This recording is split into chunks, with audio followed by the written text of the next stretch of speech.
A los 15 años mi padre abusivo exigió una prueba de ADN diciendo que me echaría si no era hijo suyo, luego procedió a golpearme cuando le dije que debería hacer lo mismo con mi hermano Dorado, así que hice que pagara por todo. Hola Reddit, nunca pensé que publicaría aquí, pero realmente necesito sacarme esto del pecho. Mi padre me ha golpeado durante años mientras trataba a mi hermano mayor como si no pudiera hacer nada mal. La noche en que todo explotó exigió una prueba de ADN para poder echarme de la casa si no era suyo y fue entonces cuando decidí poner fin a esto. Yo, hombre de 23 años, crecí en una casa donde cada día se sentía como caminar por un campo minado, excepto que las minas eran los cambios de humor de tu propio padre y la cara engreída de tu hermano mayor. Esa fue mi vida durante 15 años. Papá trabajaba en una planta de manufactura, volvía a casa enfadado la mayoría de las noches. Antes de la planta, había trabajado para la empresa de fontanería de mi abuelo, que se vino abajo después de una pelea de la que nunca hablaba, y el abuelo vendió el negocio a su socio en lugar de dejárselo a él. Podía saber en 30 segundos si iba a ser una noche de gritos o una noche de golpes, a veces ambas. Mi hermano Justin tenía 3 años más que yo, con el físico de papá, el aspecto de papá, actuaba como papá. Niño dorado ni siquiera empieza a describirlo. Este tipo podía arruinar una tarea simple y papá lo convertía en algo positivo. Yo podía sacar una nota excelente y me sermoneaban por no ayudar lo suficiente en la casa. Papá manejaba todo como una dictadura. Mamá no podía comprar comida sin mostrar los recibos. Justin y yo recibíamos mesadas, excepto que la suya era el triple de la mía porque él era más responsable. El responsable que estrelló la camioneta de papá 2 veces. Mamá era del tipo facilitadora, no protectora, más bien del tipo que miraría a papá gritándote en la cara y luego te diría que no lo enfadaras. Ella amaba el estilo de vida que papá proporcionaba, mientras las cuentas se pagaran, no le importaba cómo manejaba él su estrés. Y su pelota antiestrés favorita era yo. Los golpes empezaron cuando tenía 8 años, nada que dejara marcas visibles al principio, un empujón, una bofetada, agarrarme del brazo lo suficientemente fuerte como para dejar moratones. A los 12 se intensificó, malas notas, bofetada, olvidar una tarea, empujón contra la pared.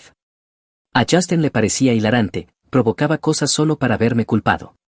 Como la vez que rompió el jarrón caro de mamá y convenció a papá de que había sido yo. Tenía 14 años cuando papá me abofeteó tan fuerte que vi estrellas, luego me hizo pagar el reemplazo con mi mesada. Me tomó 6 meses. La escuela era mi único escape, equipo de natación, club de debate, trabajo voluntario, cualquier cosa para retrasar volver a casa. Mis notas eran sólidas porque la educación era mi boleto de salida. El verano que cumplí 15 empecé a trabajar en una ferretería, ahorré cada centavo en una cuenta bancaria que papá no conocía. El hermano mayor de mi amigo me ayudó a abrirla y me dijo que guardara los estados de cuenta en su casa. Fue entonces cuando todo se volvió nuclear. Era un martes por la noche de octubre. Justin acababa de ser despedido de su tercer trabajo ese año y papá estaba de pésimo humor. Yo me había quedado hasta tarde por un torneo de debate y llegué a casa alrededor de las 7 para encontrar a papá y mamá ya discutiendo sobre las cuentas. Justin estaba en la sala pretendiendo mirar ofertas de trabajo, pero en realidad solo hacía scroll en redes sociales. Eres un irresponsable, decía papá. Trabajo 60 horas a la semana y tu hijo no puede mantener un trabajo de medio tiempo en una gasolinera. También es tu hijo, replicó mamá. Pasé junto a ellos, dejé mi mochila. Justin levantó la mirada y sonrió con suficiencia. Vaya, vaya, el superdotado ha vuelto. ¿Cómo estuvo el club de nerds, el equipo de debate? Estuvo bien. Muy impresionante, realmente preparándote para el éxito. Me dirigí a las escaleras. Hey, te estoy hablando. Justin se levantó. ¿Sabes cuál es tu problema? Crees que eres mejor que todos. Señor perfecto con sus notas, mientras que sigues siendo un perdedor. Al menos puedo mantener un trabajo. Su cara se ensombreció. Cuida lo que dices. ¿O qué vas a decirle a papá? Seguro que le encantaría saber que te despidieron por presentarte intoxicado otra vez. Fue entonces cuando papá irrumpió. ¿Qué está pasando? Justin no perdió tiempo. Solo le decía a nuestro pequeño perdedor que debería estar más agradecido. Tú trabajas duro y él actúa como si fuera demasiado bueno para nosotros. Yo no actúo de ninguna manera, dije. Él piensa que es especial, continuó Justin, cree que porque saca buenas notas va a ser alguien. Al menos yo tendré un trabajo. Yo sí puedo mantener un trabajo, respondí. Justin dio un paso hacia mí. Basta, dijo papá mirándome. ¿Crees que eres mejor que tu hermano? Creo que cumplo con lo que se supone que debo hacer. ¿Y qué se supone que significa eso? Significa que no soy el que fue despedido hoy. La cara de Justin se puso roja. ¿Sabes qué? Que te den. Al menos no actúo como si fuera un regalo de Dios para la familia. Yo tampoco, solo hago mi trabajo. ¿Tu trabajo? La voz de papá tenía ese filo ahora, el que significaba que las cosas estaban a punto de ponerse mal. Tu trabajo es respetar a esta familia, respetarme a mí y a tu hermano, y ni siquiera puedes hacer eso. Respeto a la gente que se lo gana. En el instante en que esas palabras salieron de mi boca supe que había cruzado la línea. La cara de papá pasó de roja a púrpura en medio segundo. Pequeño imbécil, dijo en voz baja. 15 años he soportado tu actitud. 15 años de que actúes como si fueras mejor que todos en esta casa. Tal vez si me trataras como a un hijo de verdad en lugar de un saco de boxeo, nunca puse una mano sobre ti sin que lo merecieras. Sí, ¿y qué hice para merecerlo cuando tenía 8 años? Papá dio un paso más cerca. ¿Ya tenías boca entonces? Pregunté por qué siempre estabas tan enojado. Eso fue lo que me valió un golpe. Mamá apareció en la puerta. Todos necesitan calmarse. No te metas, espetó papá sin mirarla siquiera. Estaba enfocado completamente en mí ahora, ojos entrecerrados. ¿Sabes cuál es el problema? Nunca sentí que fueras mío. Ni una vez en 15 años. La habitación quedó en silencio. ¿Qué se supone que significa eso?, pregunté. Papá no me respondió, se volvió hacia mamá. ¿Cómo demonios terminamos con este niño? La cara de mamá palideció. ¿Qué clase de pregunta es esa? Una legítima, porque llevo años pensándolo. Justin es exactamente como yo, mismo aspecto, todo igual. Pero señaló hacia mí como si fuera un perro callejero que alguien había dejado en su porche. No se parece en nada a mí. Los niños pueden ser diferentes, empezó mamá. Diferente es una cosa, esto es otra. La voz de papá subía de tono. Ahora miro a Justin y me veo a mí mismo, lo miro y veo, no sé qué veo, pero no soy yo. Justin estaba observando esto con una emoción apenas disimulada. Papá tiene razón, realmente no te pareces a ninguno de ellos. Cállate, Justin, dije. No, deja que hable, dijo papá, porque tu hermano tiene razón. Eres una anomalía, siempre lo has sido. Las manos de mamá estaban temblando. Esto es ridículo, él es tu hijo. Lo es. Papá se volvió hacia ella y la vi estremecerse. Porque estoy empezando a preguntarme si este chico podría ser mío alguna vez. La acusación quedó suspendida en el aire como humo. ¿Cómo te atreves?, susurró mamá. ¿Cómo me atrevo? ¿Cómo me atrevo? Papá gritaba ahora, justo en su cara. He pasado 15 años criando a un chico que no actúa como yo, no se parece a mí, no me respeta, ¿y quieres que acepte que eso es normal? Es tu hijo. Entonces, ¿por qué no se siente así? La voz de papá se quebró. Cada día lo miro y algo está mal, algo no encaja, y tú también lo sabes, ¿no es así? La cara de mamá había pasado de pálida a blanca. No voy a tener esta conversación. La estamos teniendo ahora mismo. Este chico nunca podría ser mío, no como es, no como siempre ha sido. Papá se levantó tan rápido que su silla raspó contra el suelo. Esa vena en su frente estaba palpitando, ya sabes cuál, la vena de estoy a punto de perderlo. Eso es todo, dijo, con la voz fría como el hielo. Vamos a hacer una prueba de ADN. La habitación quedó completamente en silencio. Incluso Justin dejó de sonreír con suficiencia. ¿Qué? La voz de mamá salió como un susurro. Ya me oíste. Si este chico no es mío, los echo a los dos. Tú y él, fuera esta noche. Sentí que algo se rompía dentro de mí, años de sus tonterías, su control, sus amenazas, y ahora esto, la opción nuclear. Bien, vayamos nucleares. Hazlo, dije, mi voz firme, tranquila. Pero aquí está el trato, también pruebas a Justin. El color desapareció del rostro de Justin. Papá se congeló a mitad de paso. ¿Qué acabas de decir? Ya me oíste. Si me pruebas a mí, lo pruebas a él también. Justicia es justicia, ¿verdad? ¿O tienes miedo de lo que puedas descubrir? Pequeño imbécil, papá se abalanzó hacia adelante, la mano ya levantada. La bofetada llegó rápido, palma abierta directamente en mi cara. El sonido resonó en la habitación como un disparo. Mi cabeza giró hacia un lado, la mejilla ardiendo al instante. Podía saborear sangre donde me mordí la lengua. No te atrevas nunca, empezó papá. Lo empujé con fuerza, ambas manos en su pecho. Lo tomé desprevenido, retrocedió un paso, los ojos abiertos por el shock y la rabia. He terminado, dije. Mi voz no tembló, no vaciló. ¿Quieres golpearme? Eso es agresión. Felicidades, viejo. Espero que haya valido la pena. Ya podía sentir mi mejilla hinchándose, probablemente iba a quedar un moretón, buena evidencia. Pusiste tus manos sobre mí. Papá avanzó de nuevo. Y hay testigos, lo interrumpí. Mamá lo vio. Justin lo vio. Me abofeteaste en la cara lo suficientemente fuerte como para dejar una marca. Pero claro, adelante, ven por mí otra vez, dame más con qué trabajar.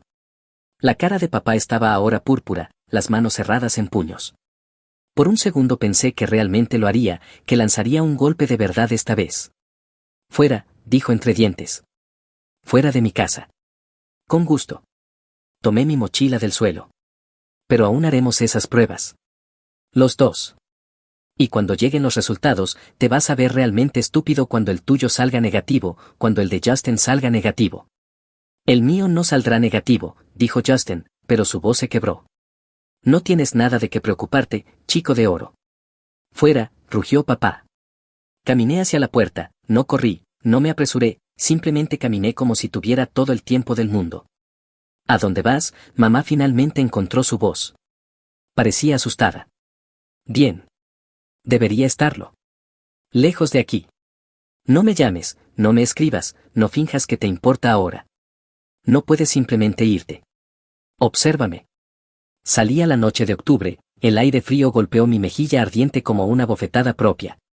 Detrás de mí podía escuchar a papá gritando a mamá, a Justin diciendo algo sobre cómo todo esto era culpa mía, la sinfonía habitual de disfunción. Caminé 6 cuadras hasta la casa de Matt, mi cara latiendo con cada paso. Para cuando llegué, apenas podía ver por mi ojo izquierdo, estaba hinchado así de mal. Los padres de Matt me miraron una vez y pasaron de preocupados a enfadados en unos 2 segundos. Su mamá trajo hielo, su papá empezó a hablar de denuncias policiales y abogados. Les conté todo, los años de control, lo físico, la bofetada de esta noche frente a testigos. Las amenazas sobre la prueba de ADN, todo. Te quedarás aquí, dijo la mamá de Matt, no como una pregunta, sino como una afirmación. Gracias, dije. El hielo se sentía bien contra mi cara. Esa noche, acostado en el sofá de Matt con una bolsa de guisantes congelados en mi mejilla, hice la llamada. Servicios de Protección Infantil respondió al tercer timbrazo. Les di todo, fechas, incidentes, la agresión de esta noche, testigos, toda la historia. Enviaremos a alguien para una visita domiciliaria dentro de 48 horas, dijo la mujer, y dado el daño físico que describes, vamos a acelerar esto. Bien, dije. Colgué y miré al techo. Mi cara dolía muchísimo, pero por primera vez en años me sentía libre, como si finalmente hubiera peleado de vuelta, finalmente hubiera dicho que no, finalmente me hubiera alejado de las personas que se suponía debían amarme, pero que solo sabían destruir. Pasara lo que pasara con esas pruebas de ADN, pasara lo que pasara con lo que encontrara servicios infantiles, pasara lo que pasara después, yo ya había ganado, porque salí de allí y no iba a volver. 3 días después, papá apareció en la casa de Matt. Era de noche y yo estaba arriba haciendo tarea cuando escuché voces elevadas. Bajé y encontré a papá en la entrada, claramente intoxicado, exigiendo verme. Él no se irá contigo, Steve, decía el papá de Matt. Es mi hijo, no puedes mantenerlo lejos de mí. ¿Tu hijo, el mismo al que amenazaste con echar? Ese hijo. Esto no es asunto tuyo.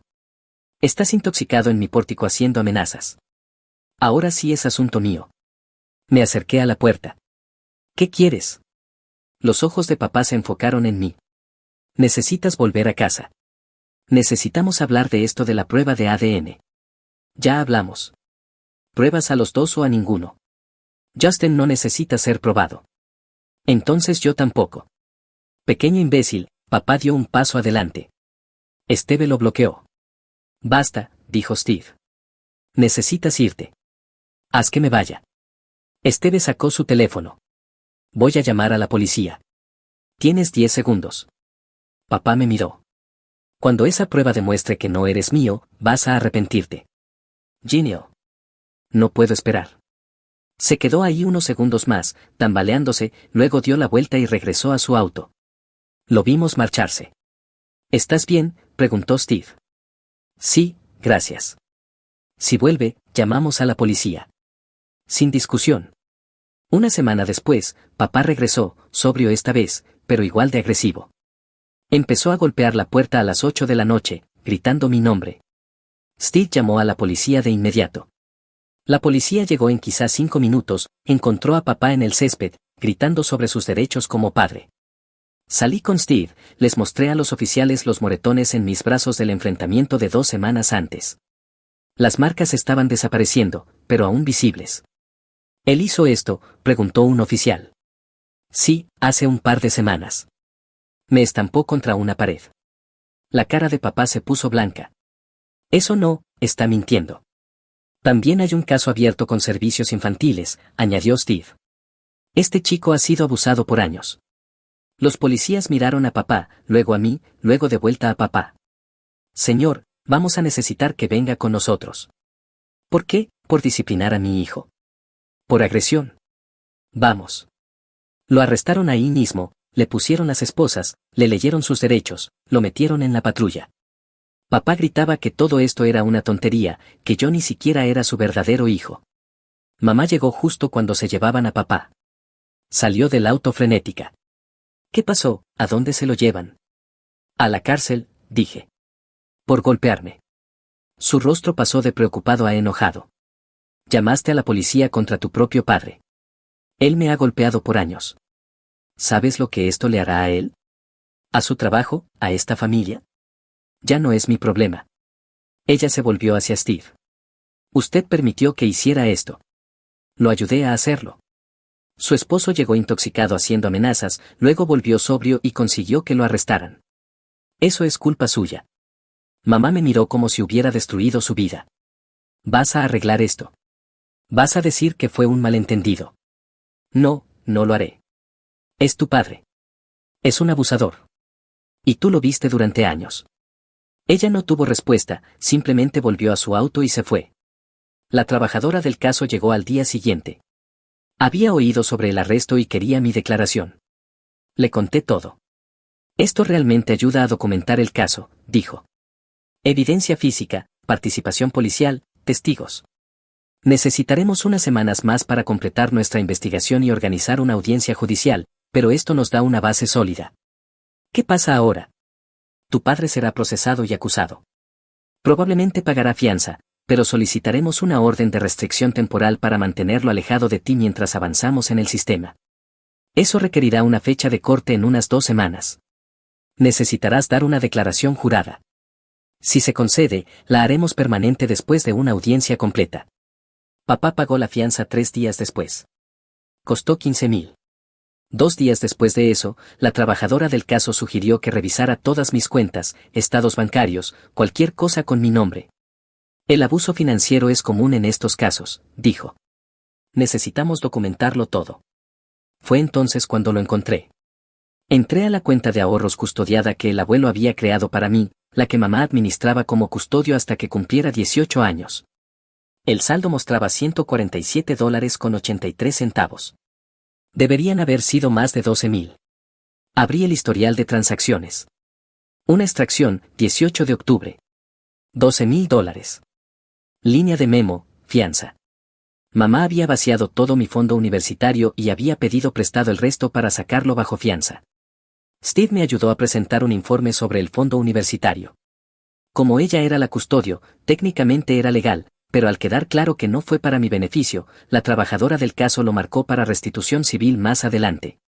Papá volvió a casa amargado y paranoico, empezó a llamarme desde diferentes números, dejándome mensajes de voz sobre cómo había arruinado todo, cómo sus compañeros de trabajo sabían del arresto, cómo probablemente perdería su empleo. Ese chico ni siquiera es mío, gritó en un mensaje, después de la prueba de ADN todos lo verán. Guardé todos los mensajes de voz, envié copias a la trabajadora del caso. 2 semanas después llegó la fecha de la corte. Esteve me llevó. Di mi declaración jurada sobre el abuso, las amenazas, el enfrentamiento de octubre. El juez concedió una orden de restricción temporal, Papá tenía que mantenerse al menos a 500 pies de mí. Se programó otra audiencia para dentro de 6 semanas para hacerla permanente. Las pruebas se habían hecho en medio de todo este caos. Papá las había programado rápido, probablemente esperando que los resultados justificaran todo. Justin se hizo el remolón, pero al final aceptó. Fui a la clínica con Steve y Katy, me hicieron un hisopado de mejilla y luego esperé. El laboratorio dijo que los resultados tomarían unas 2 semanas. Un mes después del arresto, papá me mandó un mensaje de texto desde el teléfono de mamá, resultados del ADN llegaron. Reunión familiar mañana 6 p.m. Se lo mostré a la trabajadora del caso, dijo que no tenía que ir, pero que si iba debería llevar a alguien conmigo. Esteve se ofreció. Basado en el mensaje de papá, algo me decía que esta reunión iba a ponerse muy interesante. Llegamos, la casa lucía igual, pero el ambiente era completamente diferente, como si alguien hubiera muerto. Papá abrió la puerta. Se veía mal, sin afeitar, ojos enrojecidos, la camisa arrugada.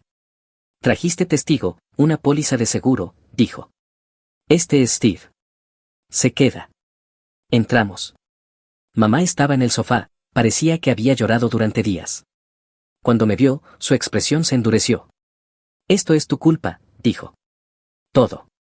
¿El dinero de la fianza que robaste de mi fondo universitario?» Su cara se sonrojó.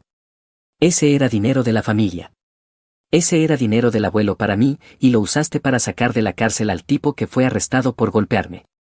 Justin estaba en el sillón reclinable, brazos cruzados, luciendo como si quisiera estar en cualquier otro lugar.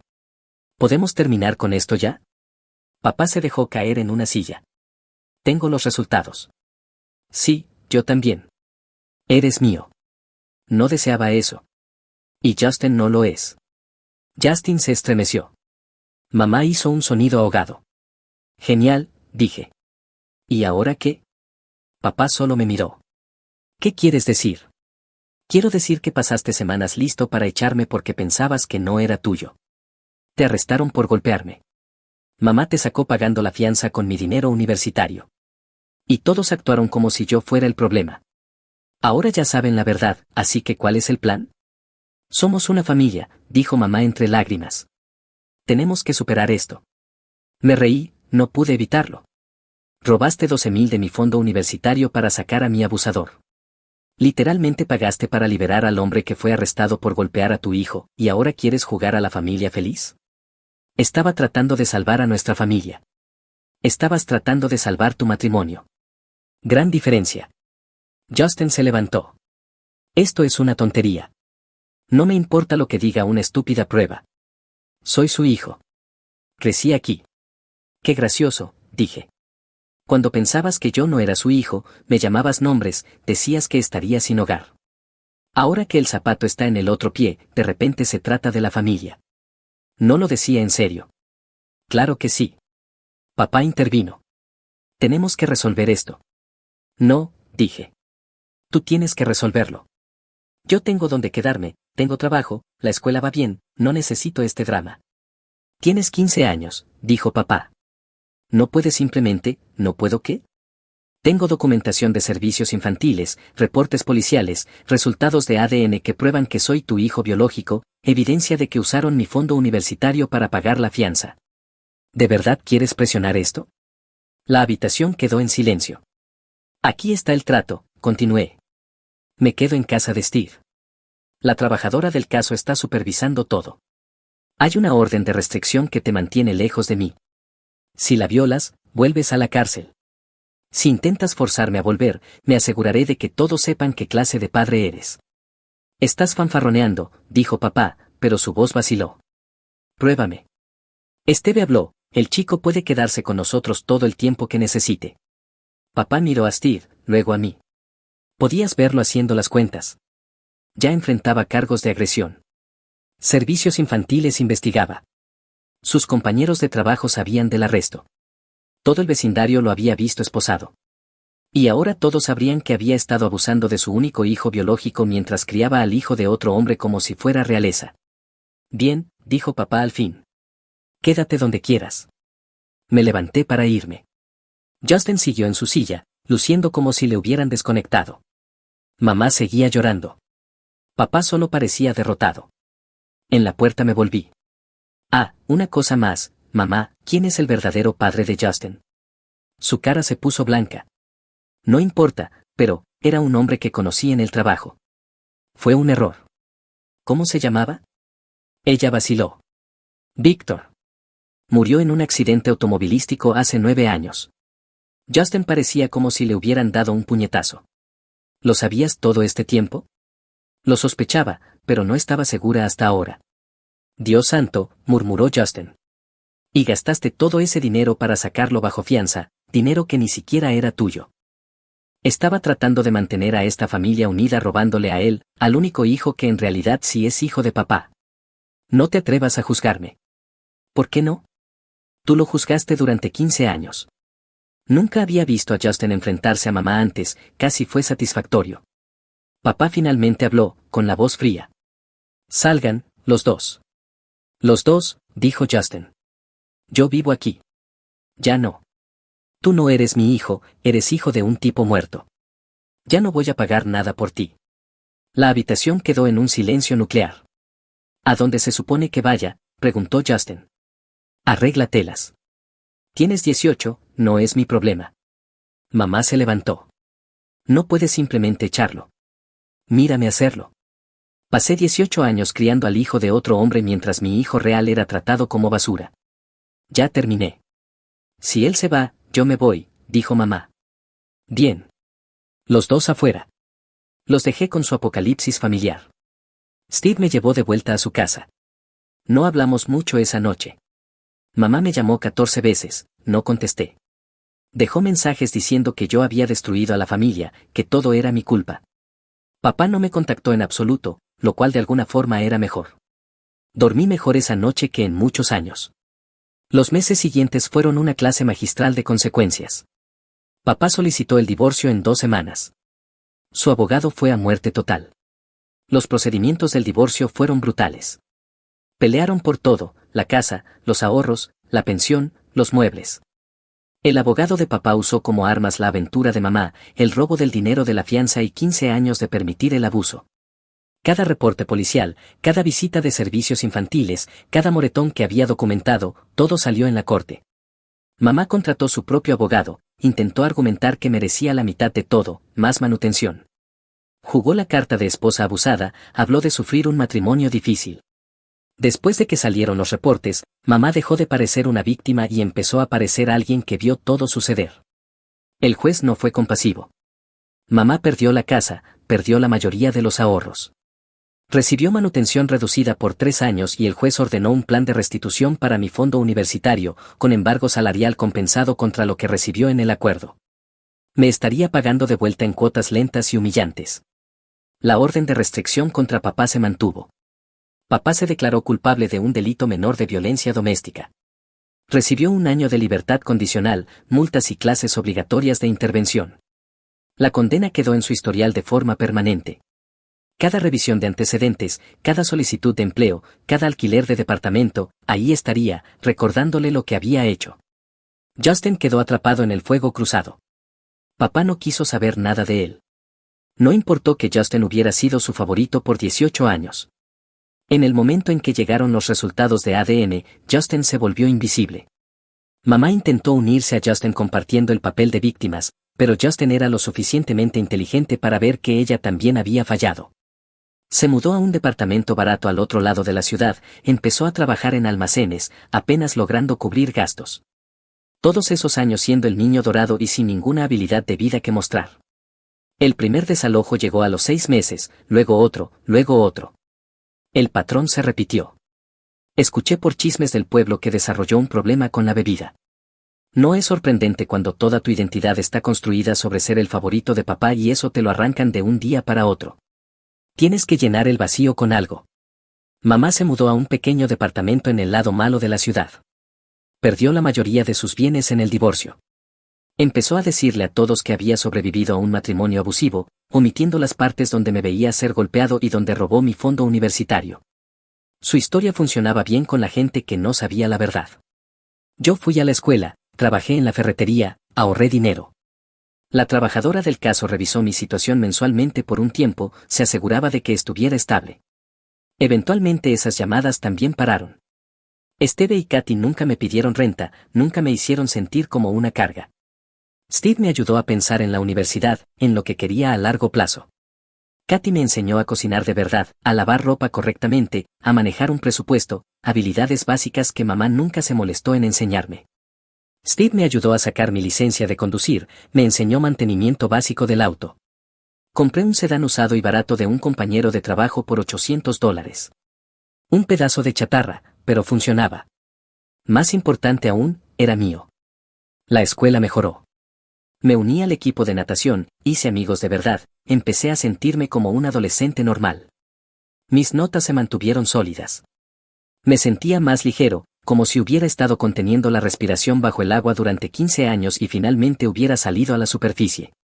Cuando cumplí 17, Steve mencionó que su amigo era dueño de una empresa de plomería y estaba buscando un aprendiz.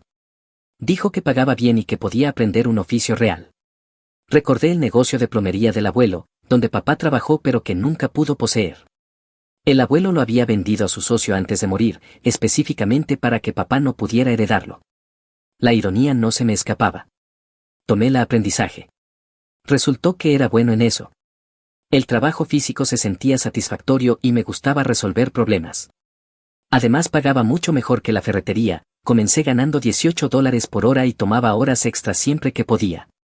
El amigo de Steve me contaba historias de trabajar con el abuelo, de cómo había construido algo sólido desde cero, de cómo siempre decía que la clave del éxito era no dejar que otras personas controlaran tu futuro.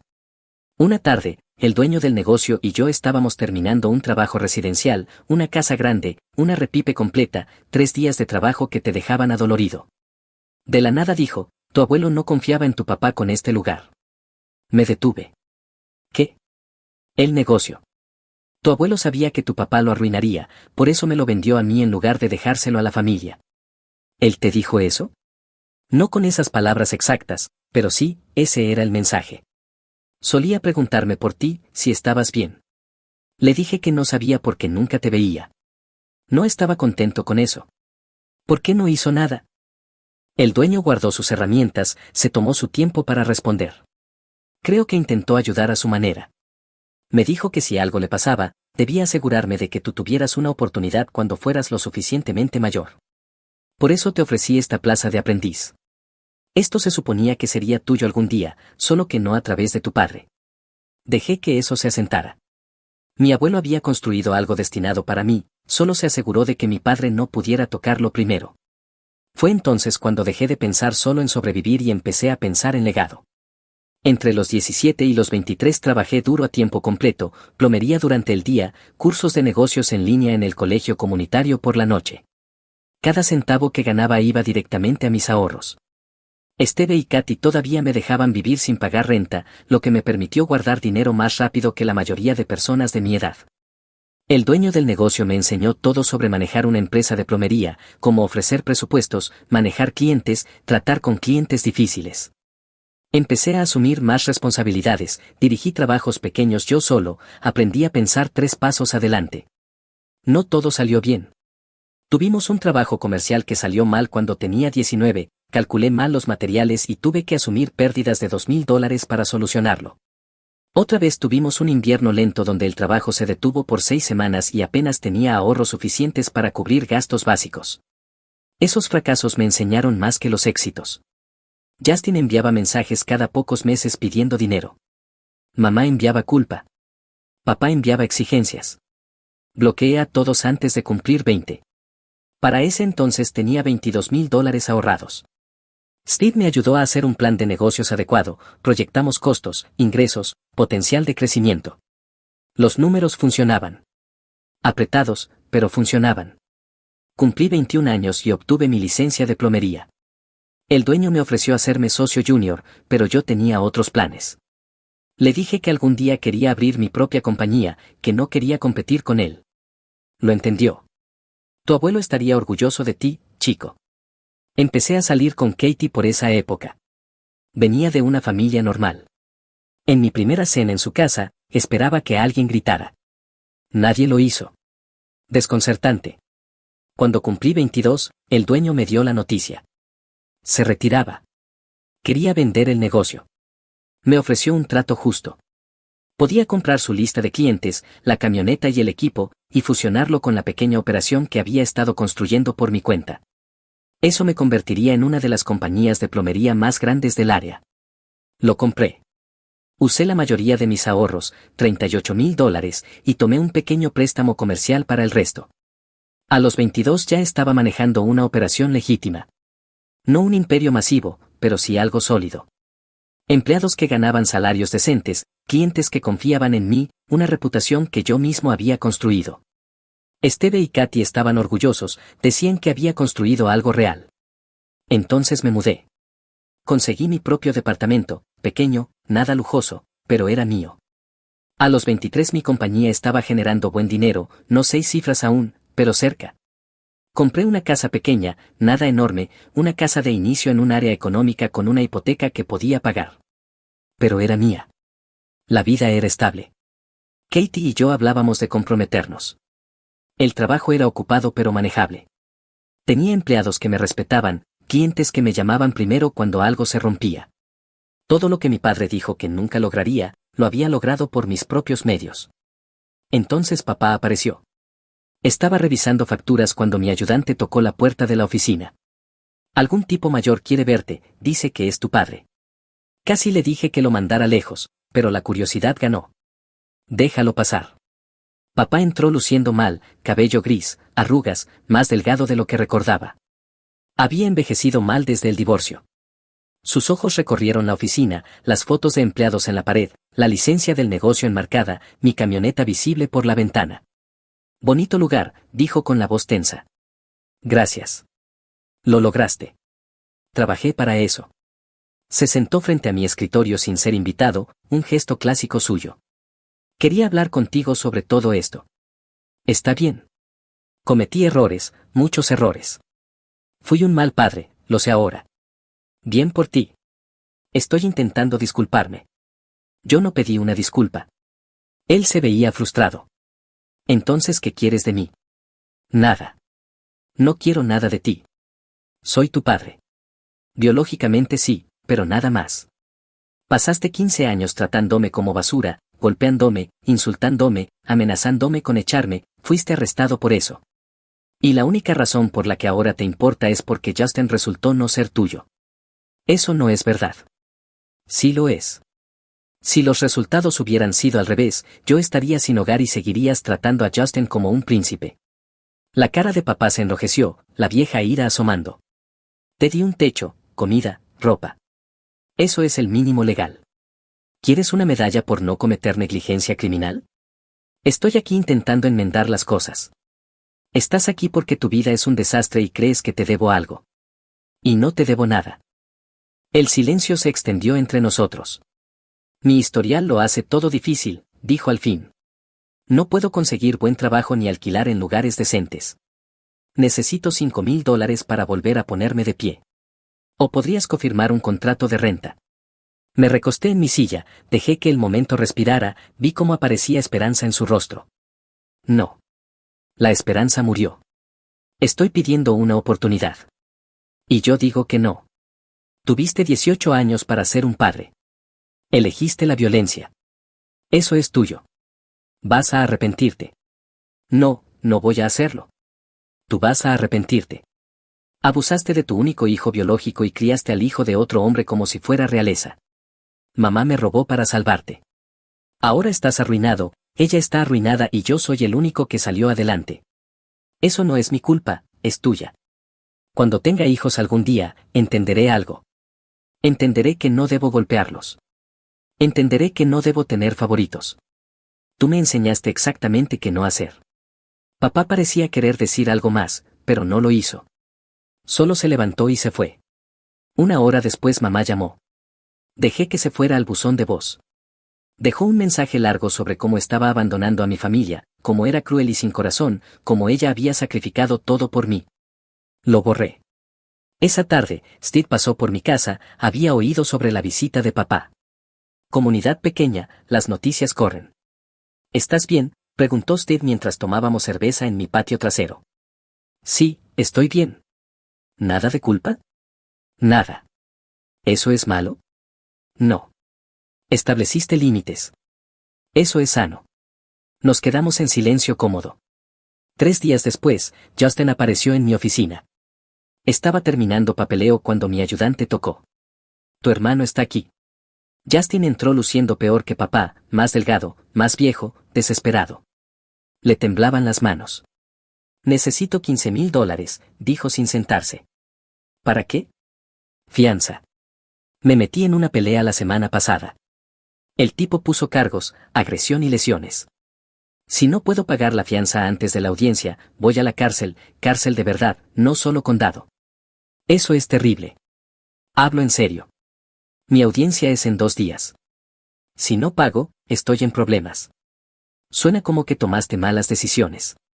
Estaba bebiendo, él estaba provocando, simplemente pasó. Y ahora quieres que yo lo arregle. Eres la única persona a la que puedo pedirle. Papá no ayudará, mamá está sin dinero, no tengo a nadie más. Me recosté en mi silla, lo miré, de verdad lo miré. Este era el niño dorado, el que había recibido todo.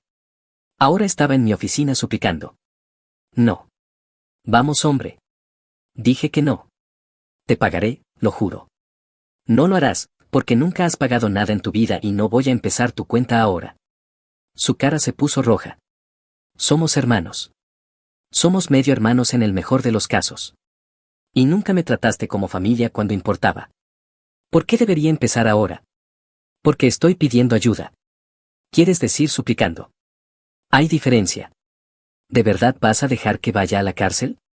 Vas a ir a la cárcel porque estabas intoxicado y golpeaste a alguien. Eso es tuyo, no mío. Se quedó ahí, respirando fuerte, como si quisiera golpearme. Luego sus hombros cayeron. Eres igual que papá, dijo en voz baja. Frío, vengativo. Quizá. La diferencia es que yo me gané mi frialdad. Tú me hiciste así. Se fue sin decir más. 2 días después escuché por chismes que no pudo pagar la fianza. El tribunal lo envió directamente a la cárcel del condado a esperar juicio. Mamá envió correos, más mensajes de voz.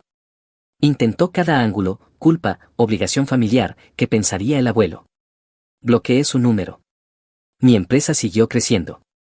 Conseguí un contrato comercial importante, contraté a otro empleado, empecé a planear una expansión modesta. La vida siguió mejorando. Mi esposa exigió que cuidara a los 2 enanos de su hermana cada fin de semana para que ellas pudieran salir a los clubes. Cuando dije que no, me dio un ultimátum, así que le entregué los papeles de divorcio. Hola Reddit, mi esposa exigió que cuidara a los hijos de su hermana.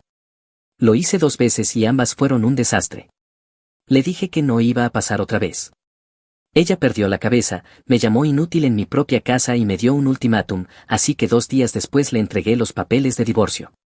Preparen las palomitas, esta historia es salvaje. Mi nombre es Milo, tengo 32 años y soy hombre. Llevaba 3 años casado con mi esposa Bonnie cuando su hermana volvió a la ciudad y todo se complicó. No éramos perfectos, pero éramos sólidos, el tipo de matrimonio en el que todavía te agrada la otra persona. Salimos durante 2 años, nos casamos en una ceremonia pequeña que no dejó a ninguno de los dos en bancarrota, una decisión financiera inteligente.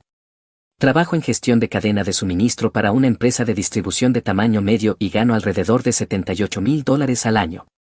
Ella tiene 30 años, trabaja como administradora de oficina en una clínica dental y gana alrededor de $42,000. Mantuvimos nuestras finanzas separadas desde el primer día porque somos adultos que entienden que mezclar cuentas es la forma en que la gente termina en el programa de la jueza Judy. Ella tenía su cuenta corriente, yo tenía la mía, dividíamos la hipoteca y los servicios según lo que ganaba cada uno, y funcionaba bien. La casa es mía, la compré 2 años antes de conocerla cuando recibí un buen bono y el mercado todavía no estaba completamente loco. Está bastante pagada y la hipoteca es manejable. Bonnie se mudó después de la boda, lo cual tenía sentido ya que había estado alquilando un estudio que costaba casi tanto como mi hipoteca. Pero su coche, ahí es donde se pone interesante. Su Toyota del año 2009 murió unos 6 meses después de casarnos, la transmisión falló en la autopista, la dejó varada durante 3 horas y la reparación costaba $3,200 para un coche que valía quizá $2,800. Yo firmé como cofirmante para su nuevo Camry porque su crédito era mediocre y necesitaba una mejor tasa de interés. El título está a nombre de ambos, pero yo soy el principal y el seguro está bajo mi póliza. Recuerden esto porque será importante después. La vida era buena, Teníamos nuestras rutinas, yo iba al gimnasio a las 6, ella dormía hasta las 7, yo hacía café, ella quemaba la tostada, ambos salíamos a trabajar, nos enviábamos mensajes durante el día, volvíamos a casa y realmente hablábamos sobre cómo había ido todo. Los fines de semana eran para ponernos al día con series, probar restaurantes nuevos, visitar a mi amigo Silas para ver cualquier evento deportivo que hubiera, cosas normales de matrimonio. Luego su hermana llamó hace 6 meses. Su hermana Hallie tiene 33 años, recientemente divorciada con 2 hijos de 6 y 8 años. Déjenme hablarles de estos niños. El de 6 años, Aiden, tiene la energía de una ardilla con cafeína y toma decisiones como un apostador imprudente. El de 8 años, Luca, es de alguna manera peor, está en esa edad en la que cree que es más listo que cualquier adulto en la habitación y actúa como tal. Juntos son como un desastre natural del que no puedes evacuar. Hallie había estado viviendo a 3 estados de distancia con su segundo esposo, pero eso se vino abajo. Al parecer él se cansó de mantener a 3 personas que no eran biológicamente suyas y le dio un ultimátum. Ella eligió a los niños y él eligió la libertad, y de repente estaba empacando su vida y mudándose de vuelta. Pero volver significaba ir a la casa de nuestros padres y ellos dejaron muy claro después de una semana que eso no iba a funcionar a largo plazo. Así que consiguió un apartamento de 2 habitaciones a unos 20 minutos de nuestra casa. La primera visita estuvo bien, 1 hora y media, los niños se portaron más o menos, Hallie parecía estresada pero manejando todo, pedimos pizza, los niños vieron televisión, los adultos hablaron, cosas normales de familia. Bonnie estaba feliz de tener a su hermana cerca otra vez, habían sido muy unidas cuando crecían, pero se distanciaron cuando Hallie se mudó. Segunda visita una semana después, Aiden tiró una lámpara, $50 en tarjeta para reemplazarla, y Luca decidió que mi sofá de cuero era un trampolín. Hallie solo seguía mirando su teléfono, diciendo cosas suaves como cariño voz baja mientras ellos probaban cada límite posible. Tercera visita, su hermana preguntó si podíamos cuidar a los niños unas horas un sábado porque tenía una entrevista de trabajo. Claro, ningún problema, podemos manejar a 2 niños durante unas horas, ¿qué tan difícil podría ser? Ese sábado llamé a mi mejor amigo Silas. Si voy a caer, me llevo a alguien conmigo. Silas tiene 34 años, trabaja en ventas de seguros comerciales, perpetuamente soltero por elección. Apareció con una caja de bebidas energéticas y una expresión como si fuera a la guerra. Me dijo me lo debes. Le respondí te invito el almuerzo por 1 mes. 2 meses. Trato hecho. Hallie dejó a los niños a mediodía, dijo que regresaría a las 4, la entrevista era a la 1, una matemática rara, pero bueno. En cuanto su coche salió de la entrada, Aiden encontró cada objeto frágil de mi sala como si fuera un misil teledirigido, y Luca exigió que pidiéramos pizza, que viéramos su canal favorito de YouTube y que le diéramos la contraseña del Wi-Fi para jugar en su tableta. Es mediodía, le dije, acabas de desayunar. Tengo hambre. Tienes 6 años, siempre tienes hambre, eso no es una emergencia. Silas miró a los niños y luego a mí y dijo estos son los niños que rompieron tu televisor. Sí. Y aceptaste cuidarlos otra vez. Parecía una buena idea en ese momento. Hermano, tienes los instintos de supervivencia de un lemming. Silas ya estaba lamentando sus decisiones de vida. Podía verlo en sus ojos. Intentamos calmarlos con una película, encontramos algo apropiado para su edad en Netflix, los acomodamos en el sofá con palomitas, pero duró 12 minutos. Aiden se aburrió y empezó a hacer parkour por los muebles. Luca decidió que las palomitas eran más divertidas para lanzar que para comer. Silas recibió una en el ojo. Esto es una pesadilla, dijo Silas mientras se sacaba palomitas de la barba. Esto es una pesadilla real y estamos siendo castigados por pecados que ni siquiera hemos cometido todavía. Han pasado 40 minutos, pero se sienten como 40 años. ¿Cómo es posible? El tiempo no funciona bien alrededor de estos niños. Estás siendo dramático. Estoy siendo preciso. Mira mi reloj, juro que se está moviendo hacia atrás. No podíamos aguantar 4 horas. En un momento, Aiden descubrió que si gritaba directamente contra los cojines del sofá hacía un sonido gracioso y lo hizo durante 20 minutos seguidos, simplemente enterrando la cara en los cojines y aullando. Silas me miró como si estuviera planeando mi asesinato. ¿Por qué acepté esto?, preguntó Silas. Porque eres un buen amigo. Estoy reconsiderando esa amistad. Luca encontró mi altavoz Bluetooth, conectó su tableta y empezó a reproducir videos al volumen máximo. Sonidos de pedos fuertes, pedos que resonaban. Para la segunda hora, Aiden había encontrado mi caja de herramientas en el garaje y decidió desmontar mi bicicleta. Simplemente empezó a quitar pernos con una llave inglesa a la que no debería haber podido llegar. Lo encontré con la rueda delantera completamente desmontada, sintiéndose orgulloso. Yo dije: lo arreglé. Él dijo: lo destruiste. Lo mismo. Luca pasó todo el tiempo fastidiando a Silas, preguntándole por qué era tan viejo, por qué no tenía hijos, por qué su barba era tan rara, si vivía en el sótano de su mamá. Ese niño tenía un doctorado en encontrar inseguridades. Silas estaba a 2 segundos de buscar en Google si era ilegal dejar niños en una estación de bomberos si no eran tuyos. Entraron a la despensa y encontraron mi proteína en polvo. Aiden pensó que era mezcla de chocolate caliente, se hizo un batido con agua del grifo sin mezclar, simplemente tiró el polvo en un vaso, añadió agua, lo bebió de inmediato y lo escupió por todas partes. Polvo blanco por todo el piso de mi cocina. No me gusta, anunció Aiden. No es chocolate caliente, es proteína en polvo. ¿Por qué tienes polvo asqueroso? ¿Por qué lo bebiste sin preguntar? No respondió, solo me miró fijamente. A las 3:30, Bonnie envió un mensaje. La entrevista de Hallie se alargó. Estará 2 horas más como mínimo, quizá 3. Dijiste 4 horas. Los planes cambian, dijo Silas. Quiero un nuevo mejor amigo.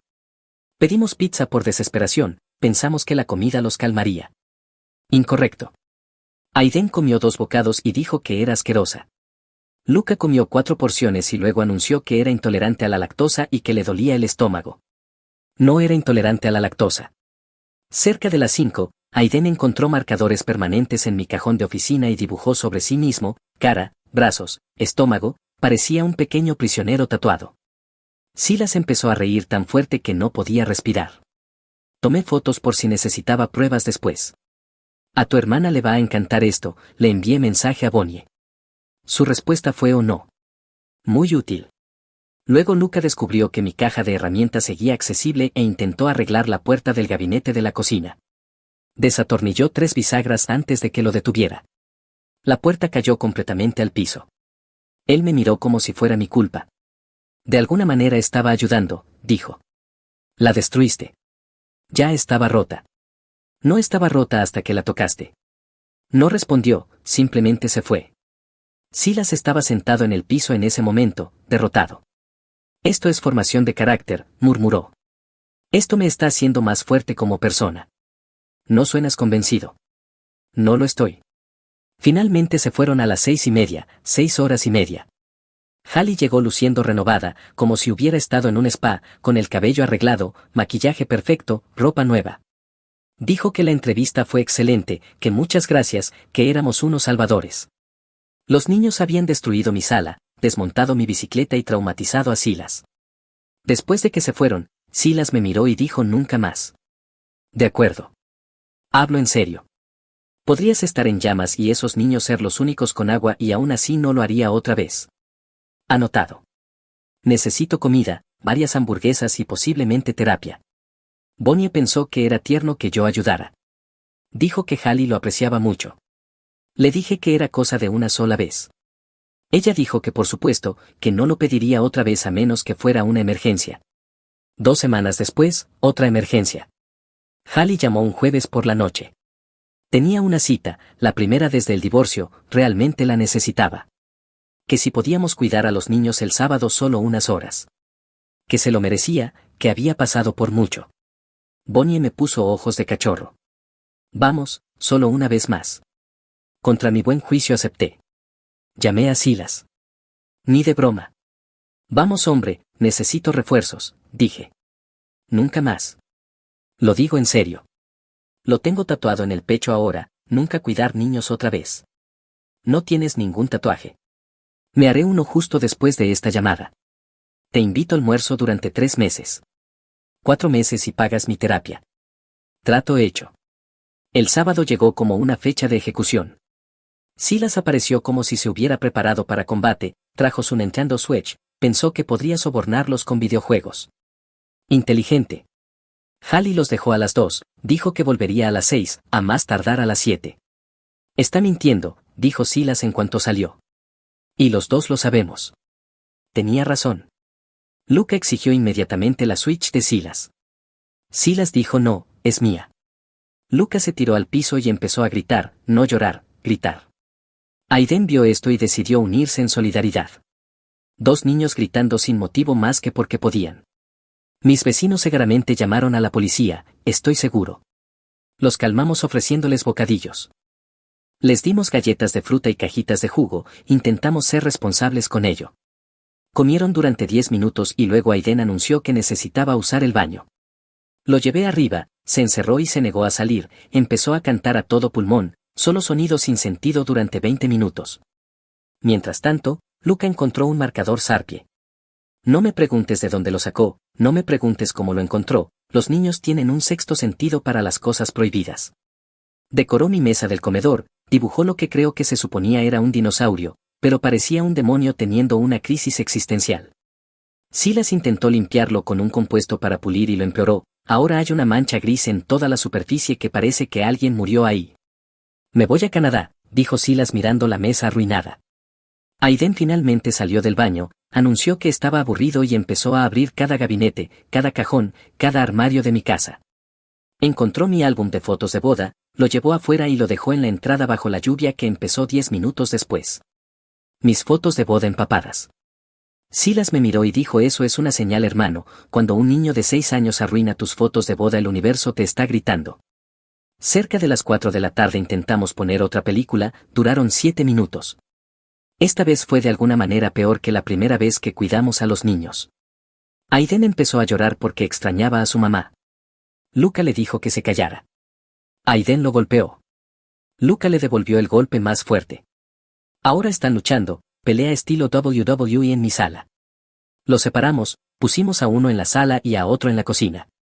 Aiden inmediatamente empezó a abrir el refrigerador, sacando cosas y dejándolas en la encimera, mayonesa, ketchup, huevos, todo afuera y abierto. Luca encendió la televisión a todo volumen y empezó a cambiar de canal a una velocidad que daba convulsiones.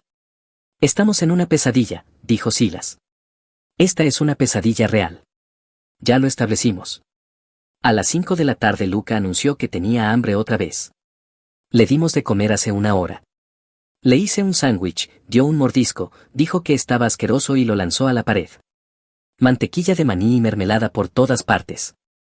Aiden pensó que se veía divertido y lanzó su caja de jugo. Ahora hay jugo escurriendo por la pared de mi cocina. Nunca voy a tener hijos, anunció Silas por tercera vez. Voy a programar una vasectomía el lunes a primera hora. Las 6 llegaron y pasaron, sin señal de la hermana. A las 7 nada. Bonnie envió un mensaje, dijo que la cita de Hallie estaba yendo muy bien, que llegaría un poco tarde, quizá a las 9. Voy a llorar, dijo Silas. Cerca de las 8, Aiden encontró mi computadora portátil, la abrió y empezó a presionar teclas al azar, logró cambiar la configuración de pantalla al coreano, aún no sé cómo. Luca encontró otra vez mi altavoz Bluetooth, lo conectó a algo y empezó a reproducir lo que sonaba como death metal o gritos, difícil distinguir la diferencia.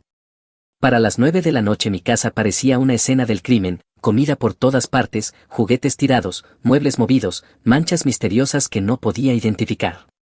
Silas estaba sentado en el piso mirando a la nada, teniendo una crisis existencial. Podemos simplemente irnos, dijo. Solo caminar y dejarlos arreglárselas solos. Eso es ilegal. ¿Lo es? ¿De verdad? Creo que sí.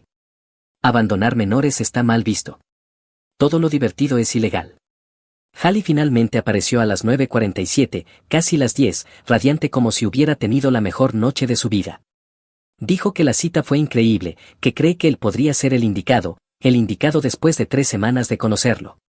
Preguntó si los niños se portaron bien. Fueron geniales, mintió Bonnie por teléfono. En cuanto se fueron, Silas me miró y dijo se acabó. Sea lo que sea que teníamos como amistad, terminó. Hemos terminado. Voy a bloquear tu número. Me voy a otro estado. Voy a cambiar de identidad. No dices eso en serio, hermano. Nunca he dicho algo más en serio en mi vida. Esa noche le dije a Bonnie que no íbamos a volver a hacerlo jamás.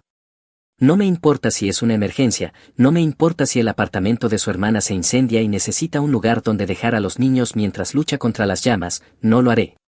Ella se quedó callada, dijo que estaba siendo dramático, que solo eran niños, que estaban pasando por un momento difícil con el divorcio y que deberíamos apoyarlos. Estoy apoyándolos, dije, los apoyé 2 veces. Ya terminé de apoyarlos. Mi casa parece una zona de desastre, Silas está cuestionando su existencia, mis fotos de boda están destruidas, mi mesa tiene manchas permanentes de sarpie. Se acabó. Fue entonces cuando las cosas empezaron a cambiar. Hallie empezó a venir más seguido, no con los niños, solo ella.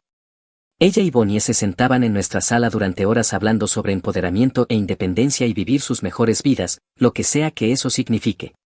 Luego empezaron a salir, noches de chicas, reconectando. La primera fue un miércoles, mi esposa llegó a medianoche hablando de lo liberador que era soltarse un poco. Olvidó sus llaves, tuvo que despertarme golpeando la puerta, no se disculpó. Bien, todos necesitan desahogarse. La segunda noche de chicas fue un viernes, llegó a las 2 de la mañana. Me desperté con ella tropezando con los muebles, maldiciendo, riéndose de sí misma. Empezó a convertirse en un patrón. Cada semana, a veces 2 veces por semana, salían a los clubes, iban a estos círculos de empoderamiento que sonaban como una secta, pero aparentemente eran muy sanadores. Bonnie comenzó a vestirse diferente, no mal, solo diferente, más maquillaje, ropa más ajustada, tacones más altos con los que apenas podía caminar. También empezó a hablar diferente, muchas frases como necesito priorizarme a mí misma y estoy descubriendo quién soy realmente, la sociedad pone tantas expectativas sobre las mujeres, se convirtió en su explicación para todo. Empezó a llegar a casa con compras nuevas que no podía permitirse. Los extractos de su tarjeta de crédito se estaban acumulando en la encimera. Vi los saldos, más de $6,000 y subiendo. Luego dejó de cocinar, simplemente dejó de hacerlo. Antes preparaba la cena unas cuantas veces por semana, ahora era comida para llevar o no tengo hambre. Dejó de lavar su ropa, la dejaba amontonarse hasta que no tenía nada limpio.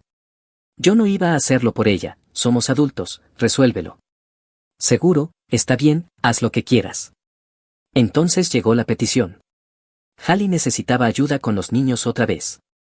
Tenía este chico increíble con el que estaba saliendo, sí, uno nuevo, y querían un fin de semana juntos.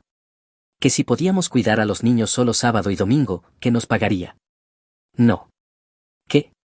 Que no, no vamos a hacerlo. La cara de Bonnie cambió, se puso fría. Es un fin de semana. Son 2 días completos con 2 niños que destruyen todo lo que tocan. No pienso hacerlo. Es mi hermana, necesita ayuda. Entonces cuídalos tú sin mí. Eso no es justo. Lo que no es justo es ofrecer mi tiempo sin preguntarme primero. Lo que no es justo es esperar que renuncie a mi fin de semana después de que esos niños destruyeran la casa. Ella intentó hacerme sentir culpable. Han pasado por tanto, los niños se comportan mal cuando están lidiando con trauma, Hallie está intentando seguir adelante con su vida, deberíamos apoyar a la familia. Ya lo hice, dije, 2 veces. Se acabó. Estás siendo egoísta. Estoy siendo claro. No es no. Ese es mi límite. A ella no le gustó, se fue al dormitorio, dio un portazo y no me habló durante 2 días. Cuando finalmente lo hizo fue para decirme lo decepcionada que estaba conmigo, cuánto esperaba de su esposo, que una pareja de verdad daría un paso adelante. Una pareja de verdad respetaría los límites, dije, lo cual fue un error, le di munición. El martes siguiente llegué a casa del trabajo y encontré a Bonnie, a Hallie y a mi suegra Gloria sentadas en mi sala, en un arreglo de intervención, llevaban esperando por mí. Necesitamos hablar, dijo Gloria. Genial. Hallie comenzó con la historia triste de lo difícil que ha sido su vida, cuánto está sacrificando, como solo quiere unas horas de felicidad. Gloria intervino hablando de obligaciones familiares y apoyarnos unos a otros. Bonnie solo se quedó sentada, brazos cruzados, mirándome como si yo fuera el villano. No tienes idea de lo que es ser madre soltera, dijo Hallie. Tienes razón, porque no son mis hijos. Gloria hizo ese suspiro decepcionado. Cuando crié a mis hijas creíamos en ayudarnos mutuamente. Entonces cuídalos tú también eres familia. Tengo mi club de lectura y mis aeróbicos acuáticos. Entonces estás ocupada. Yo también. Hallie empezó a llorar, dijo que estaba siendo cruel, que nunca esperó esto de mí. Bonnie le sostuvo la mano y me lanzó una mirada de asco. Intentaron durante 30 minutos más. Yo me senté ahí y los dejé hablar hasta cansarse. Finalmente dije si ya terminamos aquí, tengo cosas que hacer. Se fueron. Gloria me dio una mirada como si hubiera traicionado a la familia. Esa noche Bonnie durmió en la habitación de invitados. Las cosas empeoraron después de eso. Ella empezó a salir más, 3, 4 veces por semana, llegando cada vez más tarde. Dejé de preguntar dónde había estado. Ella dejó de decirme. Pasábamos noches enteras sin hablar, simplemente existiendo en el mismo espacio, como compañeros de piso que no se soportan. Hallie seguía llamando, seguía pidiendo. Bonnie seguía sacando el tema. Yo seguía diciendo no. Se convirtió en un ciclo. Cuanto más me negaba, más se alejaba mi esposa, cuanto más influencia tenía su hermana, más cambiaba ella. Empezó a hablar de cómo el matrimonio no debería limitar el crecimiento personal, de cómo se sentía atrapada por las expectativas, de cómo necesitaba explorar quién era fuera de ser esposa, todas frases que sonaban como si salieran directamente de la boca de Hallie. Entonces llegó la gota que colmó el vaso. Era un martes cualquiera por la noche, los dos estábamos en casa, algo raro estos días. Yo estaba viendo televisión, ella estaba en su teléfono enviando mensajes. Hallie llevaba 40 minutos enviándole mensajes sin parar. Podía ver su pantalla de reojo, muchos emojis de ojos en blanco. Le pregunté qué quería para cenar, una pregunta simple. No sé, dijo sin levantar la vista del teléfono. Lo que quieras. ¿Comida china? Seguro. Pedí. Llegó 30 minutos después. Comimos en silencio en extremos opuestos del sofá, ella seguía con el teléfono. Luego de la nada comenzó otra vez con el tema de que su hermana necesitaba ayuda este fin de semana. Ya dije que no, respondí. Estás siendo ridículo. Estoy siendo claro. No, estás siendo egoísta, estás siendo un niño, madura y ayuda a tu familia. Algo en su tono, el desdén, el desprecio, como si yo estuviera por debajo de ella. Perdón. Ya me escuchaste. Deja de ser un niño, deja de ser inútil, solo actúa como un hombre por una vez. Ahí estaba, la falta de respeto que había estado esperando, la línea que no podía cruzarse. Dejé mi comida, la miré, respiré hondo. Di eso otra vez. ¿Qué parte? La parte en la que me faltaste el respeto en mi propia casa. Ah, tu casa. Ya salió, tu casa, tus reglas, tu manera. Dios no quiera que yo tenga opinión. La tienes. Lo que no tienes es el derecho de faltarme el respeto. Ella se rió. ¿Faltarte el respeto? Estás faltando el respeto a toda mi familia desde hace semanas, pero claro, herí tus sentimientos, pobrecito. Me levanté, tomé mis llaves. Me voy a casa de Silas, hablaremos cuando te calmes. Huye, eso es lo que haces. Me fui, conduje a casa de Silas. Él me miró una vez y supo que algo iba mal. ¿Qué pasó? Le conté todo. Asintió. ¿Sabes lo que tienes que hacer? Sí. ¿Seguro? Sí. Dilo en voz alta. Se acabó. Él asintió. Nos quedamos en silencio un minuto. Esa noche no volví a casa. Dormí en el sofá de Silas. Pasé el día siguiente llamando a un abogado de divorcios. Sí, estaba realmente decidido. Tuve una consulta por teléfono, le expliqué la situación y me dijo que con finanzas separadas, sin hijos y la casa a mi nombre sería sencillo. Le pedí que preparara los papeles. Volví a casa el jueves por la tarde cuando ella estaba en el trabajo, extendí los papeles de divorcio en la mesa de la cocina, bien puestos, imposibles de pasar por alto. Dejé una nota encima. Se acabó. Los papeles están en la mesa, tienes hasta el domingo para sacar tus cosas. Las llaves del coche también. Tomé fotos de todo para tener documentación. Luego agarré mis cosas esenciales, cargué mi coche, volví a casa de Silas y esperé. Ella llamó a las 5:40 de la tarde. 19 llamadas perdidas en 12 minutos. No respondí ninguna. Luego empezaron los mensajes, párrafos, novelas, de todo, desde hablas en serio, hasta estás tirando a la basura 3 años por nada. Mi teléfono vibró tanto que se cayó de la mesa de centro. Amigo, dijo Silas mirándolo vibrar en el suelo, está perdiendo la cabeza. Bien. Los mensajes de voz empezaron alrededor de las 7 de la tarde. El primero era llanto, rogando que la llamara. El segundo era de enojo, diciendo que yo era un cobarde por no enfrentarla.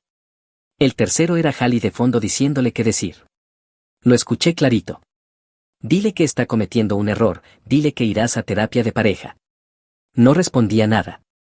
A las 8:30 apareció en el apartamento de Silas golpeando la puerta, llorando, gritando. Silas abrió. Él no quiere hablar contigo, dijo Silas. Esto es entre mi esposo y yo. Ya no. Él terminó. Ella intentó entrar empujando, pero Silas es un tipo grande, no funcionó. Se quedó ahí en el pasillo derrumbándose, diciendo que no lo decía en serio, que estaba estresada, que podíamos arreglarlo. Domingo, gritó Silas desde la puerta, tus cosas fuera o donadas, tú decides. Ella se fue. Llamó 17 veces más esa noche. Silencié el teléfono. El viernes por la mañana regresé a la casa mientras ella estaba en el trabajo. Cambié las cerraduras, todas.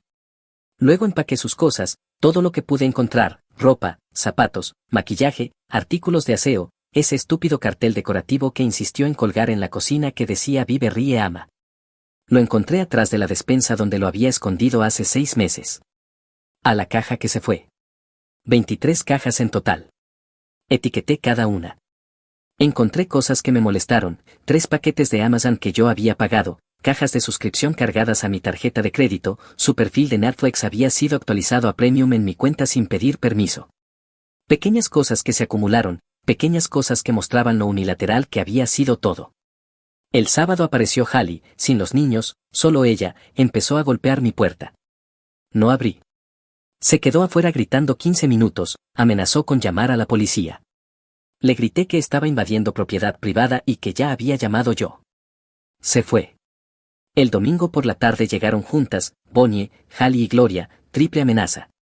Abrí la puerta, señalé las cajas en el garaje. Todo está ahí, llévenselo y váyanse.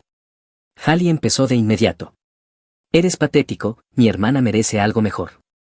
Entonces no tendrá problema en encontrarlo. Gloria intentó razonar. Deberían hablarlo, el matrimonio es trabajo. Yo no me rendí, me faltaron el respeto y tomé una decisión. Las cajas están ahí. Se llevaron las cajas en 3 viajes. Todo el tiempo Bonnie lloraba intentando hacer contacto visual conmigo, no respondí. Cuando terminaron, cerré la puerta del garaje. Espera, dijo ella. ¿Podemos hablar, por favor? No hay nada que hablar, se acabó. Voy a cambiar, por favor. Tuviste 3 años, elegiste otra cosa, consecuencias. Se fueron. El lunes empezó la campaña de difamación. Hallie publicó en redes sociales sobre esposos emocionalmente abusivos y narcisistas, etiquetó a Bonnie con suficientes detalles para que amigos en común entendieran.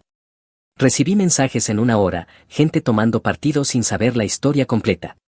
No respondí, solo tomé capturas de pantalla y se las envié a mi abogado. El martes, Hallie llamó a mi trabajo. Mi jefe cerró la llamada de inmediato, le dijo que si llamaba otra vez la denunciaría por acoso. Ella envió un correo electrónico en su lugar. Mi jefe me lo reenvió con un documento todo. Yo lo reenvié a mi abogado. De un miércoles al viernes llegó más acoso, reseñas de una estrella en Google para mi empresa mencionándome por nombre, mi jefe logró que las retiraran. Alguien lanzó huevos a mi casa, la cámara de seguridad lo grabó, guardé la grabación. El viernes por la noche alguien publicó mi dirección en un grupo de Facebook, dirección completa, foto de mi casa. Mi abogado dijo que teníamos bases para una orden de restricción, pero le dije que esperáramos. El sábado, Hallie apareció en mi casa, se paró en mi césped gritando que había arruinado la vida de su hermana. Grabé desde la ventana. Los vecinos salieron a mirar. Alguien amenazó con llamar a la policía y ella se fue. 3 horas después apareció Gloria. Diferente enfoque, tocó educadamente. Esto ha ido demasiado lejos, dijo. De acuerdo, dile a tu hija que deje el acoso. Estoy hablando de que divorcies a mi hija por una discusión. Ella me faltó el respeto. Yo tomé una decisión, consecuencias. La familia perdona. Ya no soy familia. Se fue. El domingo estuvo tranquilo, sospechosamente tranquilo. Pasé el día organizando evidencia, capturas de pantalla, videos, registros de llamadas, todo. Silas vino esa noche. ¿Crees que esto se acabó? Lo dudo. Tenía razón. Resultó que el miércoles siguiente Bonnie envió un mensaje diciendo que estaba de acuerdo con el divorcio, pero que se quedaba con el coche. Es suyo, lo necesita para trabajar. Le respondí, el título está a nombre de los dos, yo soy el propietario principal, el seguro está bajo mi póliza. El coche se devuelve o lo reporto como robado. No harías eso. Obsérvame. El jueves aún no lo había devuelto. Llamé a la línea de policía para asuntos no urgentes, expliqué la situación, divorcio pendiente, coche a mi nombre, ella se niega a devolverlo. Dijeron que podía presentar un reporte por vehículo robado. Lo hice. 2 horas después, la policía llegó al apartamento de Hallie, donde Bonnie se estaba quedando, y se llevó el coche. Bonnie me llamó gritando, diciendo que la había humillado, arruinado, destruido su vida. Deberías haber devuelto el coche. Más tarde ese día apareció en mi casa suplicando desde la puerta que no tenía cómo llegar al trabajo. Le dije a través de la puerta que Uber existe. El viernes, Hallie llamó desde otro número. Eres un perdedor, mi hermana está mejor sin ti. Perfecto, entonces debería estar feliz con el divorcio. Colgué. El divorcio siguió adelante. Periodo de espera de 30 días, dijo mi abogado. Era uno de los casos más sencillos que había manejado, sin bienes que dividir, sin hijos, evidencia clara de que intenté reconciliar, solo era cuestión de esperar. Semana 3 escuché por amigos en común que las cosas no iban bien para Bonnie. El nuevo novio de Hallie no funcionó. Al parecer se cansó de que ella llevara a los niños a cada cita y se fue después de 3 semanas, dijo que no buscaba ser padrastro. Ahora Hallie estaba ahogándose en responsabilidades de madre soltera sin sistema de apoyo y con un grupo de citas que se hacía cada vez más pequeño. ¿Y quién se convirtió en la niñera de emergencia? Bonnie. Cada fin de semana Hallie dejaba a Aiden y Luca con ella. Ahora Bonnie pasaba todos sus fines de semana en el apartamento pequeño de su hermana lidiando con 2 niños que destruyen todo. Una compañera de trabajo de Bonnie me contactó, dijo que estaba preocupada. Mi esposa había faltado 3 veces en 2 semanas, llegó tarde múltiples veces, estaba cometiendo errores en los horarios de los pacientes, confundiendo citas, reservando doble. El dentista la llamó para hablar con ella. Una más y estaría en periodo de prueba. Pensé que debería saberlo, dijo la compañera. Sé que estás divorciado, pero pensé que tal vez te importaría. Me importaba, solo no lo suficiente como para hacer algo. Semana 4 escuché que la habían despedido de la clínica dental. La gota final fue llegar 30 minutos tarde para abrir la oficina 3 días seguidos. Simplemente no podía manejar la presión. Perdió su ingreso por completo. Sus publicaciones en redes sociales se volvieron más tristes, frases sobre traición y desamor, fotos con leyendas como autocuidado y encontrándome a mí misma, fotos de ella y Hallie con leyendas sobre hermandad y cómo los hombres van y vienen pero la familia es para siempre. La desesperación era evidente. Hallie también publicaba largos discursos sobre masculinidad tóxica y maltrato emocional. Los comentarios estaban divididos entre quienes la apoyaban y quienes señalaban la manipulación obvia. Luego escuché por Silas, que escuchó por un amigo en común, que las hermanas tuvieron una pelea enorme. Hallie necesitaba que alguien cuidara a los niños para una cita, exigió que Bonnie se quedara con ellos toda la noche. Bonnie dijo que no, que tenía planes. Hallie explotó, dijo que había sacrificado todo para apoyar a mi esposa durante el divorcio y ahora ella no podía hacer un favor simple. La llamó egoísta, desagradecida, exactamente como su ex esposo. Esa última parte al parecer le dolió mucho. No hablaron durante 4 días. Luego Hallie se disculpó, dijo que estaba estresada, Bonnie la perdonó y el ciclo continuó. Entonces llegó la llamada desesperada. Semana 4. Mi teléfono sonó, número bloqueado, lo ignoré. Llamaron otra vez y otra vez, 4 veces en 10 minutos. Finalmente contesté en la quinta. Sí, soy yo. Su voz era pequeña, rota, casi irreconocible, como si hubiera estado llorando durante horas. Necesito hablar contigo. No tenemos nada de qué hablar. Por favor, cometí un error, estaba equivocada, quiero volver, haré lo que sea. Ahí estaba, su vida se había desmoronado y de repente yo volvía a parecerle una buena opción. De repente, el tipo al que llamó inútil era exactamente lo que necesitaba. No, por favor, haré lo que sea, cambiaré, cortaré a mi hermana, pondré límites, solo por favor acéptame de vuelta, no puedo más. El divorcio se finaliza en 6 días. La respuesta es no. Pero todavía te amo, ¿no significa nada eso? Deberías haber pensado en eso antes de faltarme el respeto en mi propia casa, antes de elegir a tu hermana por encima de tu matrimonio. No lo decía en serio, estaba estresada, ella estaba siempre en mi oído, por favor. Adiós. Espera. Colgué. Bloqueé el número. La bloqueé en todo, redes sociales, teléfono, correo. Terminado. Día 30. El divorcio finalizó. Recibí la notificación de mi abogado a las 2:15 de la tarde. Está hecho, estás oficialmente divorciado, felicidades, los papeles llegarán en 5 a 7 días hábiles. Le envié un mensaje a Silas, es oficial. Cena esta noche.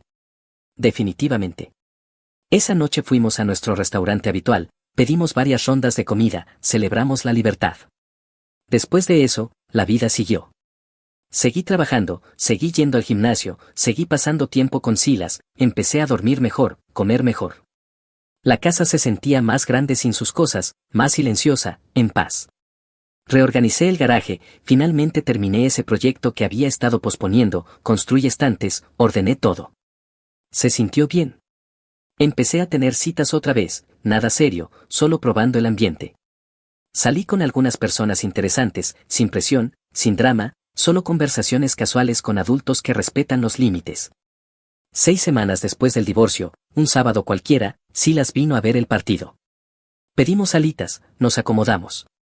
Como 20 minutos dentro del primer cuarto, alguien empezó a golpear mi puerta. ¿Esperas a alguien?, preguntó Silas. No.